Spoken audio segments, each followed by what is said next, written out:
Okay, well, H and I want to welcome you today to our leadership series.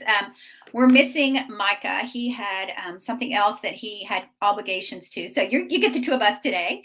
So I'm Dana Williams, and I am the founder of Dana Williams Consulting, and I help people and their companies transform from the inside out. And one of the things that H and Mike and myself, we do this LinkedIn Live every 2 weeks, and we're focusing right now on leadership. And today's topic is about how to be focused on the four basic needs of followers and how to apply the domains to use your Clifton Strengths to look at the domain. So we're going to get deep into that. We're going to explain what all that is. But before we do all that, I want to kick it over to H and have him introduce himself. Thanks, Dana. Hey, I'm H. Muir. H is my first initial that everybody calls me. Lift Shop is the name of my business. We do, so think of it as give your brand a lift, give your team a lift, give your organization a lift. And the lift stands for leadership ideas, facilitation, training. So brand leadership, brand ideas, brand facilitation, brand training, kind of a 4x4. So That's that's awesome. yeah. And H and I kind of share this love of Clifton Strengths and other tools, but also branding and marketing. And so it's kind of fun to weave in tools. And I think that's one of the things we do is we take the Clifton Strengths and opportunities we have with our clients and bring in all of our expertise. And I think as coaches and leaders, you are probably hopefully doing the same thing, being uniquely you and bringing in those tools. And that's what we want to talk about today. This has been a hot topic lately, and it's really about 2 weeks ago, we talked about this is how do you be the leader that people will not leave? And one of the answers to that is know your followers' four basic needs. And I thought I'd go through those. And then these are all from Gallup. They had some information come out in 2005, and then it came back again. I mean, I think it was 2015 and came back again in 2021. And as we come through COVID, as we go into this new pandemic flux, as we reach, I call it now even, it's called the Great Reshuffling. I've even called it the Great Thaw because I think we're thawing out of what we were.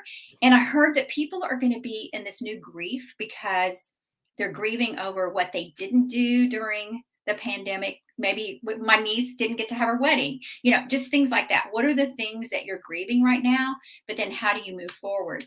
And so as we get ready to talk about leadership and understanding your people and understanding what they're going through in this transition of time, I think these four basic needs of followers, I mean, they're my go-to. And I love reminding myself of them every time I'm writing something, but also leaders. And I'm going to go through them, and then we'll have H introduce kind of how we talk about them and how we bring in the domains. And he's got some great resources. So the four basic needs of followers, and you can find them if you just research four basic needs of followers in Gallup, and they are trust, compassion, stability, and hope. And I kept trying to figure out an acronym for these, H, because I know you like acronyms, and it's hard. There's not one. So if somebody comes up with one, that's great. And we would love to hear comments from you guys today. So please write in the comment section, and then we will answer you back verbally. We're not able on some of our channels to write back. So please we want your engagement today. But as you go through these, and I'm going to go through really quick what they are. So trust is building trust. It's the honesty, it's the clarity, and it's just it's the consistency and behavioral predictability. And then compassion is just caring about your followers and knowing that what they need right now, that you understand they're struggling, and you don't have to feel the struggle with them if you don't have empathy, but you can at least acknowledge that there might be a struggle or something going on. And then stability is just providing what stability looks like, creating that space where people feel psychologically safe. And that's a whole nother topic we've got, which is psychological safety. So we might touch on that a little bit today, but that could be a whole nother day. And then hope is encouraging people to believe a better future. How do you cast a future of where you're going to be so that people see that hope going forward? So I'm going to kick it off to H. And H, talk to us about the domains, the Clifton Strengths domains, and some resources you're using as you think about these four basic needs. Yeah, thanks, Dana. I'll say that I don't know. I've been using CliftonStrengths since like '05, I think. Wow. But the thing that really crystallized it for me, because I'd use it in individual coaching, but I never used it for team development until the book came out, Strengths-Based Leadership. And that's the book that Dana's referencing. That came out in 2008 that had those 4 reasons people follow, right? The trust, hope, compassion, and stability. But in that book, what Gallup alluded to for the first time were the 4 domains. So the 34 strengths, they broke up into these. I know Gallup has some more technical terms. I could call them buckets. I mean, they're 4 areas, right? They're concentrated, and those were, as Gallup kind of first introduced them, and then I'll tell you how I put, my spin on it. Executing, influencing, relationship building, and strategic thinking. So those are the 4 domains, and the 34 strengths are divided across those 4 domains. For my purposes, what I've started using in the last 2 years, I keep the domains the same. I rearrange them, and I'll talk more about that in a little bit. But what really popped for me in 2008, working with teams, was to go, okay, now I can have people on the teams take Clifton Strength Finders, get their top 5, and look by percentage across the domains. What percentage of your strengths? So let's say if we had a team of 10, they would have 50 strengths, and we look at those strengths, how they populate the domains, and we can start to have a conversation about the strengths of the team as a whole in terms of, are there strengths in executing, influencing, relationship building, and strategic thinking? And that leads to a really powerful conversation of how do we leverage our strengths, let's say in executing, to do influencing when we don't have influencing as a strength, which, by the way, in the thousands of people and teams I've done, influencing is consistently the lowest scoring domain. And so a lot of times we would talk about how do we leverage our strengths in relationship building to do influencing or executing, to do what we don't have strength in. And so I thought that became something that teams found really valuable, and I've used that ever since. So the other thing that I've realized in the last 2 years is the power of the domains, and especially in a particular order. And I order them to form the acronym RISE. And so it's relationship, then influence, which I also say is influence, information sharing, strategic thinking, and then execution. Why do I put them in that order? Ultimately, what teams are tasked with doing is to execute, right? You can't execute if you don't have the right strategy. By the way, strategy at its simplest is making the right decisions. You don't get to the right decisions, you don't get to the right strategy if you don't share information and you don't have influence. And you don't share information if you don't trust each other, right? You don't build relationships. People aren't forthcoming. So that's kind of how I use it, and how I work with teams is to say, start it and focus on relationship building. And let's talk about that, and foster trust, which those two are really closely linked. But I think it's interesting, and what we want to talk about today is look at a domain and talk about how it shows up with those 4 reasons people follow. And so we're going to start with relationship building, and we'll talk about how do these strengths in that domain build trust, compassion, hope, and stability. And you talked about, and I call H Dr. Domain, because he takes the domains and really kind of puts the acronyms on them and makes it easy for people to remember, and to remember that we've always got to start with relationship building. You don't want to start with one of the other domains. And I think one of the other things I want to make sure, because we've been talking in Clubhouse and other folks and here on LinkedIn, but I just want to make sure that people know the importance of, if you don't have a domain, don't think you don't have it. You can use something, you can use your strengths in other ways to manage that domain, as you were talking about, H, with the actual RISE method, and understanding that even though you don't have, maybe you don't have relationship high. So what would you do in that case? And it looks like somebody has written on one of our attendees today, says, love the acronym RISE. What a great way to apply your strengths. And I think that's, as coaches, as leaders, we want to cut through the clutter and keep it simple, and help us remember, as we're going through our crazy, chaotic day, how do we how do we bring, chaos into clarity? And Mhm. I think the domains with the acronym RISE really do. So I love that. I love that H. So So if we start with relationship building, let's start with the R, and then let's explore. Dana and I are going to yeah. explore the 4 reasons followers. I'm just going to read through. So if you know your Clifton strengths, just to remind you which ones are in the relationship building domain, there are 8 of them: adaptability, developer, connectedness, empathy, harmony, includer, individualization, positivity, and relator. So those are, and I've got, let's see, I have individualization and relator are 2 of my top 5. I think I've got another one in my top 10. And I What? think, yeah, it's funny because my relationship skills, I've got one individualization is high. The rest of them are in the 6 through 10. So I show up more with strategic thinking and executing more, and then the relationship kind of comes in. But I use my influencing to help with that. So curious about when you think about relationship building, and even like if someone has adaptability, how do you use adaptability? To build trust. How do you use, because people with trustability might think, adaptability might think, oh, that person just keeps, moving with the waves. How are they going to be? How are they going to bring trust in? So curious about that age. I think so. A couple things is as you look at the strengths in that domain, right? Things like, I'll start with the obvious one: empathy, harmony, and includer, and even individualization are a lot about um, working with others, understanding others.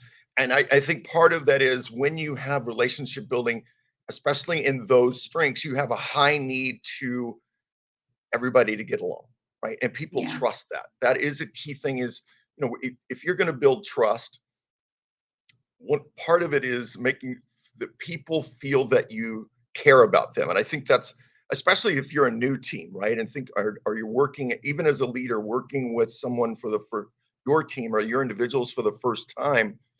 You know, what drives strong first impressions is warmth, right? And warmth is Mhm. really about, can I trust you?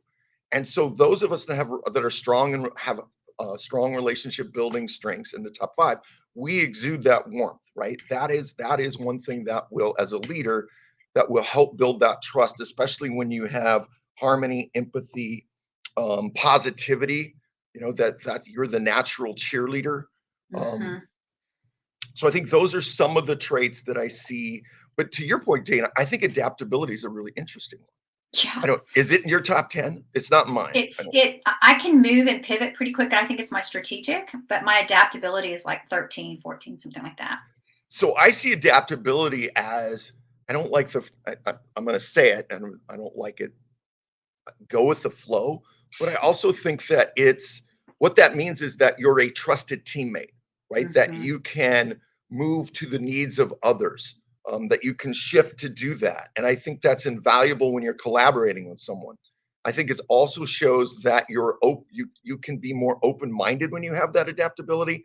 I think that's also a powerful trait as a leader when you're working with your people. So I see that as, again, ways to build trust. So it's either, think about, I can use my relationship building to make a positive first impact, to communicate warmth.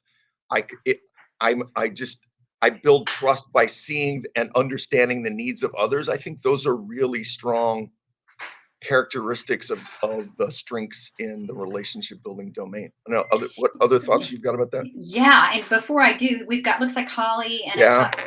Holly's got 4 of her top 5 are in relationship building. And Jesse says, "Oh, but that's my lowest domain." But I know Jesse, and I can feel his warmth across when we're in audio, whether we're in Clubhouse or here. So I feel that. And then there's another LinkedIn user that's 5 of her top 10. So I'd love to hear from you guys what questions you might have about the relationship theme as I'm talking. Go ahead and put those in the chat so that H and I can answer those for you. But for me, I think the relationship, just as I was talking about Jesse, and he says, that's my lowest domain. but I feel relationship from him. I think he's probably using one of his other domains to build it, or his other strengths to use that. Hmm. So I think we want to bust that myth that, oh, I don't have it, so it might be harder for me. No, it's about where you get your energy. It's not that you can't build relationships, because you wouldn't be where you are today and a great coach if you couldn't build relationships. But I think that's something to think about. But I think we want to bust that myth that people always say, "Oh, I don't have that." So curious what questions you guys have. If you want to put it in the chat, that would be great as we continue talking. But I see that, and I love how you brought up adaptability. And my story with Kristen, who works with me, has high adaptability, and I do trust her because I know when we had a lot of changes over the weekend, and I know I can count on her. And I think it's that relationship theme of connecting with each other, connecting to yourself, but connecting with each other, and that's through relationships. And she does a great job of that. But I think that's where I lean on when I know I'm going to have to change really quickly and pivot, that she's going to be there supporting me. I think the other thing to talk about, because whenever I coach leaders or a team and I talk about their strengths, I always talk about the 4 Bs, right? So what are the benefits of the strengths? So we've just talked about the benefits of the strengths in relationship building as it pertains to building trust. I talk about the bias. So what if you overuse it? I talk about the blind spots. So the blind spots are, if you lack relationship building, how do what does that mean?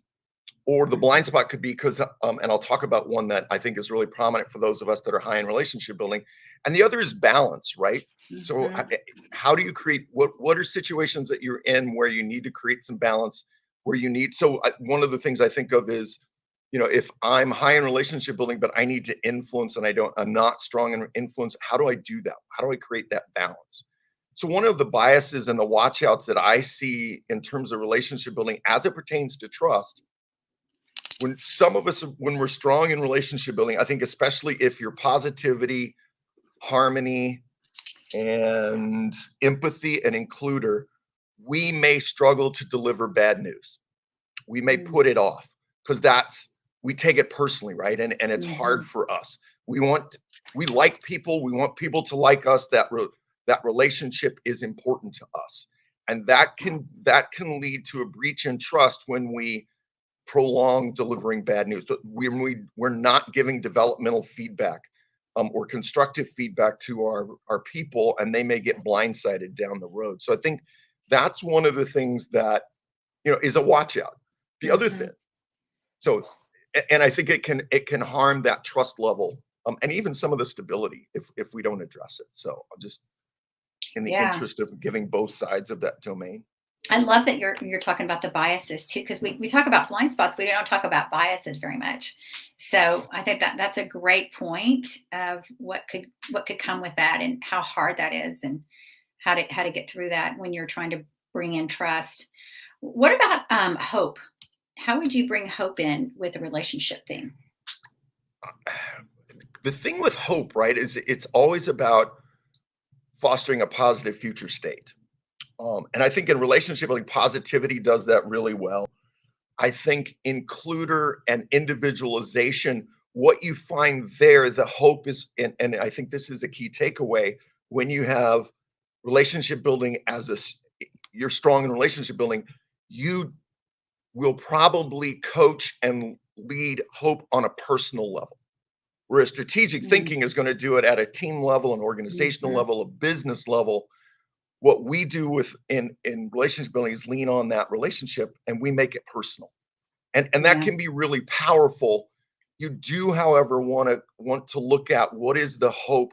So the hope may be, if I'm coaching Dana, I might say, Dana, here's the hope for your career trajectory. Here's the hope in getting that promotion, or you're doing this presentation to the executive team next month. Those kind of things, I think, because we see the potential in others, certainly as individualization, I think includer, connectedness, positivity and relator, that's a real strength that we can leverage. Go ahead, Dan. So hope, when I think about hope and I think about relationship building, and I think about what you were just talking about with block biases, And when it's bad news that has to be delivered, but this leader needs to deliver some hope with it. How do you coach in that? I mean, to me, that if somebody's got really high in empathy or high in harmony and they've got to tell that bad news, but they've got to point hope there. I think it's a process, but I'd love to hear your thoughts on that because I think that's what I hear a lot from my empathy people. I think the thing that those of us high end relationship building do, it's hard for us to let go of a cause. It's hard for us to give Mhm. up on people.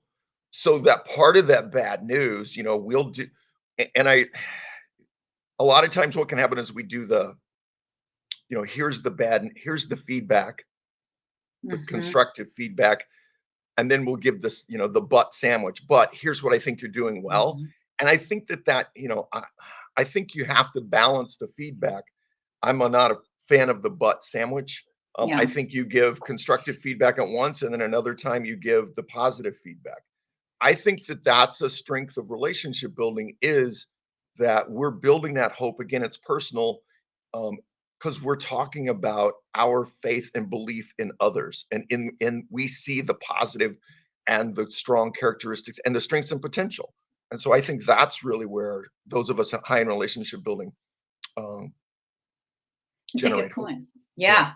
Yeah. And it's first you got to take care of yourself with the news, whatever it is you're dealing with, and manage yourself through it and the process because your people feel what you feel if you're high in relationship building. And as you said, letting go of a cause, it's hard to let go of the cause. So making And our sure, causes, our cause is people.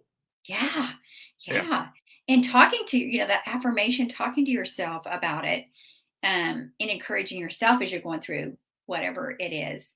And I'm talking about if there's some news to deliver that's not easy to deliver Mhm. and giving people hope. I think is interesting. So we've only got about, wow, 8 minutes left. So please write your questions in the chat. Let us know if you have any others. I do see that Jesse said influence was his strongest. He said earlier he didn't have any high in relationship, but influence is strongest, and that's what he uses to build his relationship. So I love that. Yeah. So how about compassion? How do you show compassion? And this is an easy one, I think, with I think it relationship. is. I think It's just, it flows naturally, right? it I think just especially is. empathy, harmony, positivity, I think that's a real natural strength or a real natural quality for those strengths. Yep. Absolutely. Well, then our last one is stability. We've talked about trust and we've talked about hope, and we just mentioned compassion. We feel like with relationship building, it's awesome. Um, I do have a question though before we go into compassion because I'm thinking about Jesse. How do you show stability if you're not high in relationship building? I mean, compassion if you're not high in relationship building. And Jesse, I'm a Mm, guess you're going to use your influencing talents to do that. So be thinking that way because I think that's the other thing we always want to think through is what am I using to build relationship if I'm not high in that. So compassion is a no-brainer for all of our relationship people, but those that don't have high relationship, what are you using? And being sure you pull that up and turn it on. yeah, and I think we'll continue down this path where we'll explore the other domains and talk about like if you're high in executing, how do you engender compassion? And we'll talk about Yeah. that. Yeah. So I think the one that I find curious and is stability, right? So Yeah. stability is a lot about consistency over time. How do you do that in relationship building? And the answer is, I think what I encourage those folks that are high in relationship building, you are natural collaborators. We're naturally drawn to working in teams. And so the stability comes by making it a group effort, right? Mm, So you've talked about and I also think the stability comes, I always tell folks I'm not high in executing. So how do I get stuff done? I make my to-do list will say, like today it says Dana and Micah. So mhm, I and then it says and then LinkedIn Live. I put their names first because I'm it's a personal commitment. I'm not mhm, gonna I'm not gonna let that down. That creates more stability, right? Is that mhm. I'm making it personal. So those couple things I think that those of us high in relationship building strengths to facilitate stability, it's collaborate with others. So partner with others, partner with people who are high in execution, are experts, subject matter experts. So that's one way. Use a team. So create teams and the teams um, to be stable and create an environment, and we talk about building trust and psychological safety. That's the greatest stability you can give to a team, is continually work on that. Mhm. Because that allows them to get the task done because you've built that up. And I think too, and you're a big fan of this, and I know because you have high communication, but a big part of stability is communication. It's learning how to use communication as, even if you don't have high end relationship building, how are you communicating with your people? Because stability, that is the key for stability, is communication. And so I would think that, as you were using the example of how you plan your day around people and then put the projects next, it's, if you do not have high communication, and you have high relationship talents, how are you using that to make sure you're connecting with people? And we know communication talents, they'd rather speak it out than write everything out, right? Yes. So, Well, and I so, think that's the watch out, Dana, for those of mhm, us high in relationship building, especially if you tend to be more extroverted. I've never seen the correlation between Clifton Strength Finders and like a Myers Briggs or or anything along the expressiveness scale. That if you're high in relationship building, that um, you would also be drawn to people, right? You get your energy from mhm, that. But if I was going to make the correlation, I would think that those of us high in relationship building are probably more verbal. And mhm, so our communications tend to be spoken. And so what I coach folks who are tend to be more verbal is to create that stability through communication, make it formal. So what you say, follow up and write it down in an email, so that you're getting both, right? So because a lot of folks aren't verbal, and it can be, I think that can be lost on them. So I think that's an interesting way to create mhm. stability of communication. Jesse's got a point. Yeah, it looks like Jesse said he's never thought of relational people as not being stable. In fact, they tend to be extremely consistent. Why is it hard to connect relationships and stability? Jesse, I would say two things. Are you stable in the relationship? Yes. But are they stable in terms, as a leader? Are you stable in terms of the tasks that your people are doing? Right? Or do you play favorites? Are you wishy-washy? Do you make the hard decisions? Are you giving people the constructive feedback? So I think it's where I see that relationship building for us might be difficult, comes along more of managing tasks and the stability of the roles and responsibility. That's where I see it. The relationship is stability is going to be key for those of us that are strong in relationship building, but it's more about managing the work. That's And a are good you creating? point. Yeah, Yeah. Does that help, Jesse? Let us know if that helps. And no, I just figured out I can post y'all's questions. I saw that. Yeah. So it looks like Holly said, I feel with my empathy, harmony relator, I bring stability to your work, to people you work with, I think is what you were saying. So, and Jesse says that he feels that makes sense. So almost fair is the question, I guess, on that one. Um, And that's a great. I love that word fairness, because I think that's the other thing relationship building does, right? And it's a strength, but it's also a watch out. We want things to be fair, and the thing is, it's not about always. If you're leading people, it's not always about being equal. It's about being equitable. You're going to have some performers that are just higher performers. So do they get, you know, more of your time? Do they get more opportunities? What does that look like? So, and I think that's one where we strive, as those of us high in relationship building, to make the environment fair for everybody. But I just think that it's interesting that fair doesn't necessarily be equal. oh, I love that. That's, and especially it's probably too what's coming up in Jesse's other talents, if consistencies in there. I know you and I Mm, both have individualization, so we're customizers. yep. So it might be, is there consistency somewhere high for you, Jesse? By the Yeah. way, just to build on that, is if you're a team lead, right, and you're high in relationship building, you want to make things for each person, right? And so what happens is, or you want to build consensus. And the problem with that can be that consensus takes too long, and you can have watered down decisions and watered down solutions, which lead to instability. And so that's another watch out for us, right? That sometimes the team just wants, just make a call. H, you're in charge. Just make, this is a simple thing. You know, we're ordering pizza for lunch. Just make the decision instead of sending out a straw poll and try and get, taking 2 days to figure it out. I'm exaggerating, but that's, Yeah, and it could be other things like that too are in play when people have to make a bigger decision other than pizza. mhm, And as a leader, they're trying to get, they're trying to get harmony, they're trying to get consensus. And it's just like people really, really prefer, I think, just that a decision's being made. And it's not going to take days yeah. and And you just have depending on to, what's going, yeah. and one of the things Dana and I are talking about, that why I think the domains and the 4 reasons people follow are so key is ultimately what we're talking about is emotional intelligence. That in the moment, Yeah. you know what the situation calls for, and you go, "Oh, right. I have a high need because I'm strong in relationship building. I have a high need for consensus.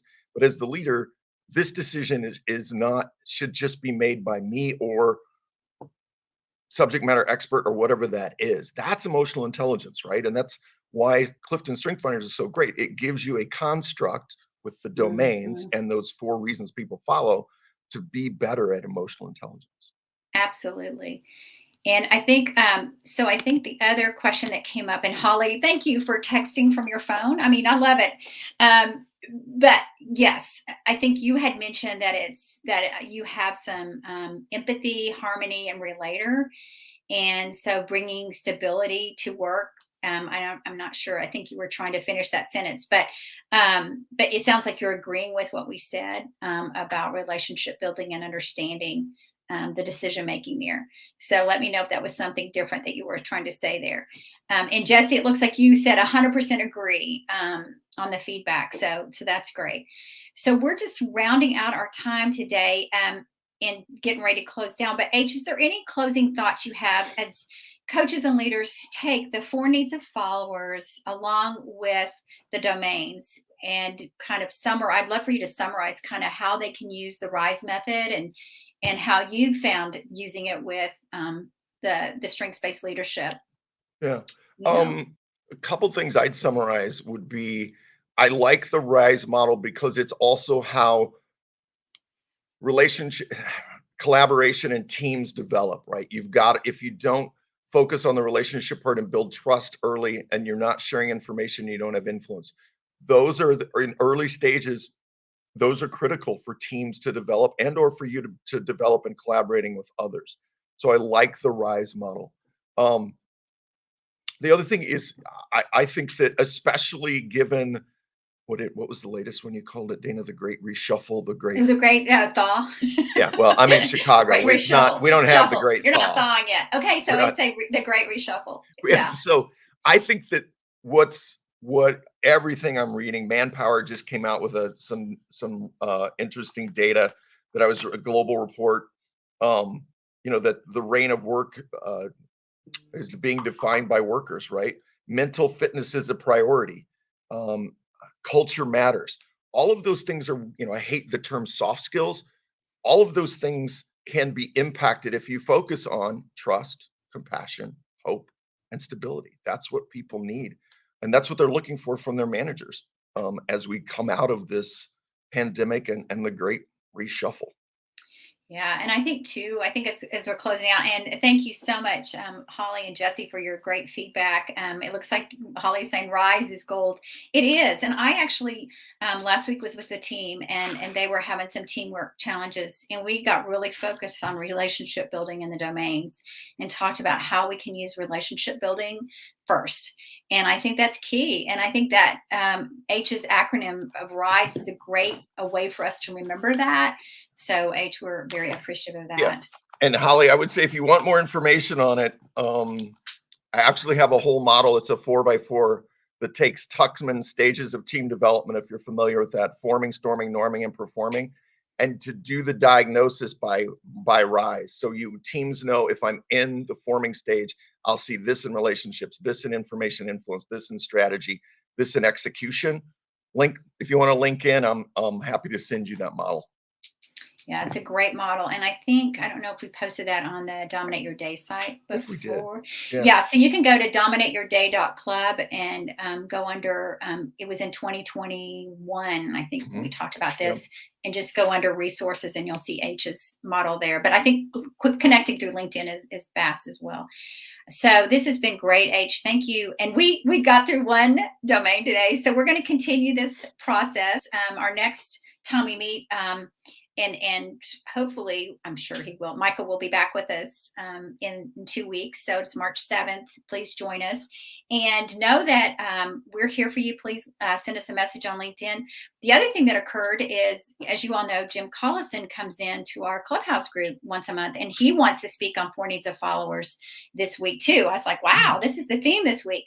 So if you want to join us at 11 Central Time on the Dominate Your Day Clubhouse, we'll be continuing this conversation in a different way, more about the domain, more about the 4 needs. What But day is then that, Dana? that is this coming Thursday at 11. So that is, what is that, the 24th. So yeah, and H, if you're available, come join us. And mainly, I think he's just going to be talking about resources from Gallup with the four needs of followers. But as I told H, I love how as coaches we can get creative and using the RISE model, using the domains, using other resources. We didn't even get into psychological safety, but that's a big piece of what we've talked about today with stability. So that's a whole nother topic. But just know we're here every 2 weeks, and then the clubhouse is every Thursday at 11 Central Time. So just so glad to have you here, and thank you guys for your participation. It was great. And reach out to us on LinkedIn if you need anything, and we'll be happy to share with you what we've got. So thank you, H. Another great session. Thanks, Dana. Thanks Okay. all. Y'all have a great rest of your day.